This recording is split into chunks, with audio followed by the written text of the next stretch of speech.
TRS పై TDP నేత ఎర్రబెల్లి దయాకర్ మండిపడ్డారు. నేతలు ప్రజలు రెచ్చగొడుతున్నారని, ఇదే ఆ పార్టీకి మంచిది కాదు అని అన్నారు.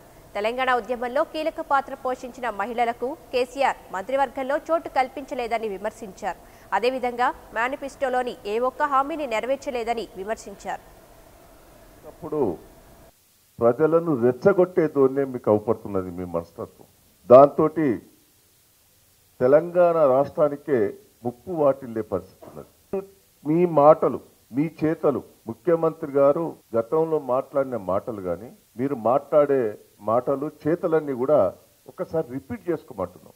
మీరు ఆ రోజు చెప్పారు మాదుగులకు ముఖ్యమంత్రి ఇస్తా, దళిత వర్గాలకు ఇస్తా అన్నారు.